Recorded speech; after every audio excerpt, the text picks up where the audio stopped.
Hello, heathens. Welcome back to my channel.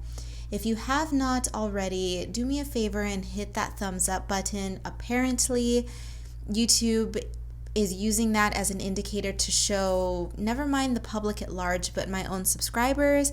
It is using that as a metric to let you guys know when I upload a new video. If you are already subscribed, why must we jump through all these extra hoops? I don't know, but show me some YouTube love. Subscribe if you haven't already. Hit that the thumbs up, the thing. Hit it. Okay, let's move forward. So anyway, hello. Welcome back to my channel. Do I sound exasperated by this platform? I am just a little bit.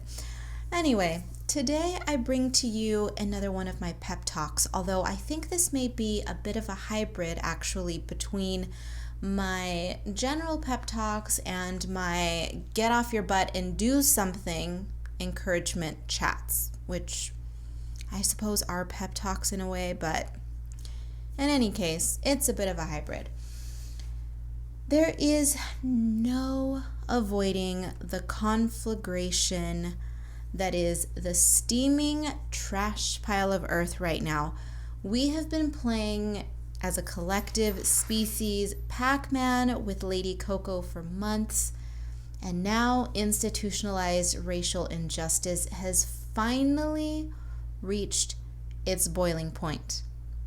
Something tells me the general anxieties and fear of fighting with Coco have finally just, that and the racism, it's all just finally culminated in, we needed to explode as humans about this, right? So on the one hand, it's terrible the means by which we have finally come to these conclusions, but it's a good sign that we finally have. Yes? Now, both of these issues are incredibly serious and should not be ignored. I've said it before and I will say it again. I am an advocate for constructing a happy little fortress, my sparkly little bubble in which I live in the name of self-preservation. That's why I do it. Were I involved in society at large, I would be a miserable creature. In order for me to be who I am and to do what I do, I cannot play with everyone else. I would lose my mind on a daily basis. That said, ignoring petty dramas such as office politics and tuning out, oh, woe is me tales about no good boyfriends and girlfriends, and tuning out the useless petty dramas involved in humanity in general, well, that's one thing. But a pandemic and racism are entirely different issues. You cannot ignore them, and you shouldn't. I can easily ignore the silly chick crying in the bathroom over her boyfriend, girlfriend, whatever, or one of my gays bitching and moaning about being unable to use his Grindr app to order his Uber Meats for the night. I don't care, and I can tune that out easily, but disease and murder, no. Can't look away, nor should I. And neither should anyone. However, and this is the impetus for today's video, in order to deal with reality, some of us need to recenter. I don't want to use the word distract because distractions are not what we need, but a few moments of respite to gather ourselves are crucial for some of us. Psychologically speaking, the maelstrom of current events has left me personally drained, and I am sure most of you, maybe not most of you, but many of you are probably feeling the same way. Being mentally and emotionally exhausted leaves no room for creativity, right? Bend over, let me grab my switch, let me grab my whip, let me grab a ruler, something. You are wrong if that's what you're thinking, so prepare for your lashes.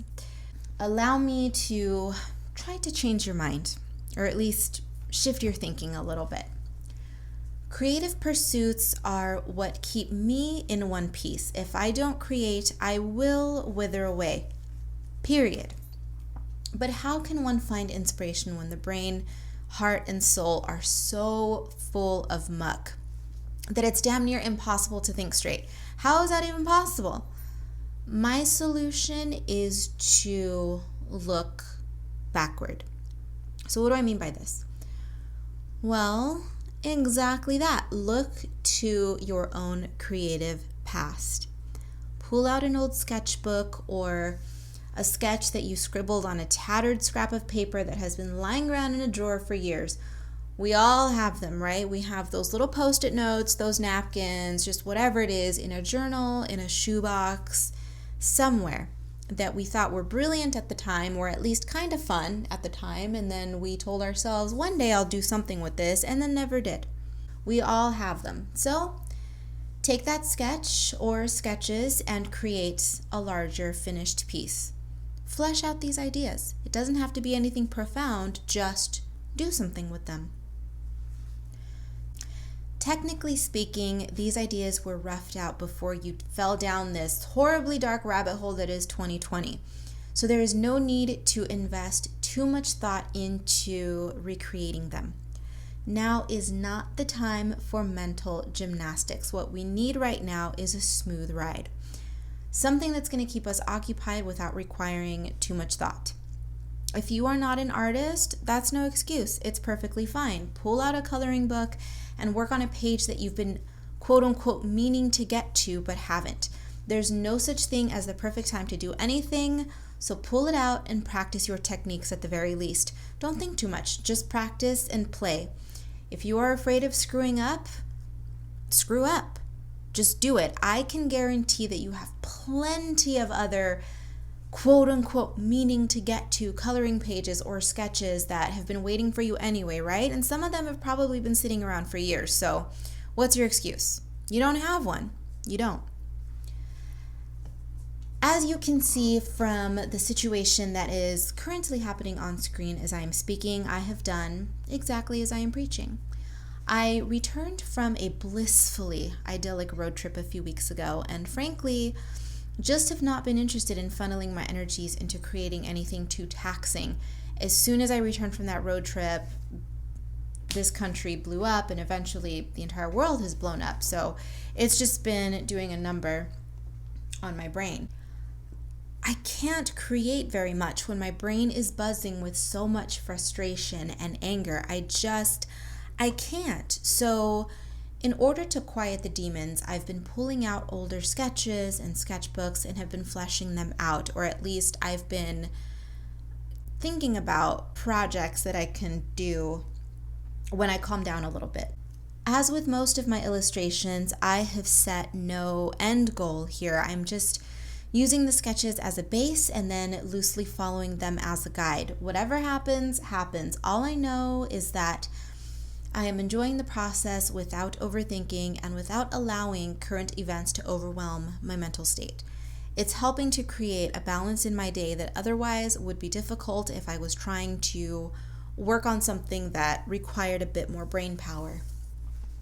So today's takeaway is simply pull out an old sketchbook or a coloring book, like I said, and make something. I encourage you to do this no matter your mental state, but I especially encourage those of you who are deeply affected by the cesspit we are all spinning around in. If you're happy and feeling maybe just a little bit of an artist block, do this. If you are just overwhelmed by everything, well, then there you go. Here's your opportunity to play with the sketch. And frankly, if anybody is just feeling as happy-go-lucky as ever, I don't understand it. We should all be deeply affected by what's happening around us.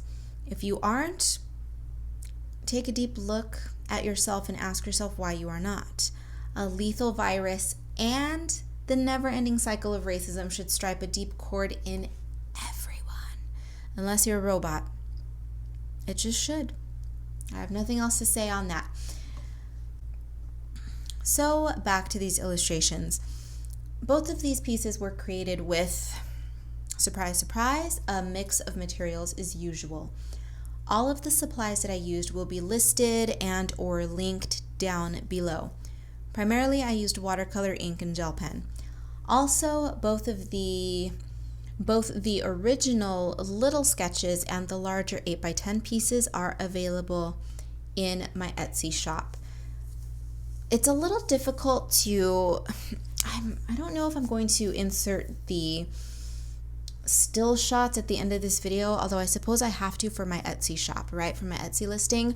I just hesitate to do that because if anybody works with bright colors, neon colors, you know that scanning them never works. You have to do a lot of color correction in Photoshop, and sometimes that just it doesn't work out.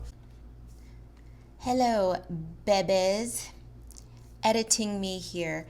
Just wanted to insert a quick interjection because I would like you to ignore everything I am going to say about these scans not being accurate in terms of color, because although the scans are not accurate, I did end up taking some photographs, and I will be inserting the photographs of those illustrations in this video.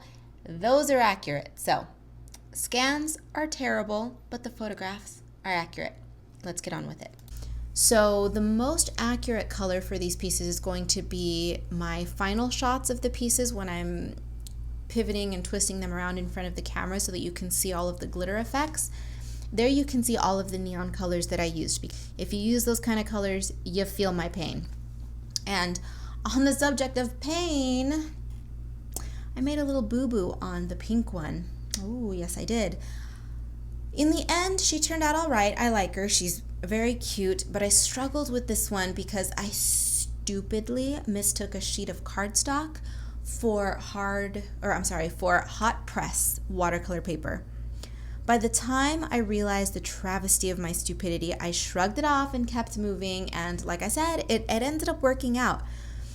As I always say, experiment, experiment, experiment. Now, will I use watercolor on cardstock again? No, not on purpose, but as I said, she turned out all right. It's just cardstock and watercolor are not bedfellows. They were not designed to work together, and they don't work together, but where there's a will, there's a way, and as you can see, I made it work. I like the piece in the end. So there you have it, my nasties. I hope that you are doing as well as possible at the moment. Feel free to vent down below. Let me know how you've been feeling. Have you been feeling okay? Are you overwhelmed? Let me know. Let me know what you're working on. And if you haven't been working on anything and this video inspires you to pull out that sketch, let me know. Hopefully my little chat will inspire you to tinker around with your sketches or coloring books and just enjoy yourself for a few minutes. We cannot improve the state of the world if we collectively go insane. So there's my little pep talk for you. Be good to yourself, have fun, enjoy. Join me on social media. All pertinent links will be down below, and I will see you again in the next one.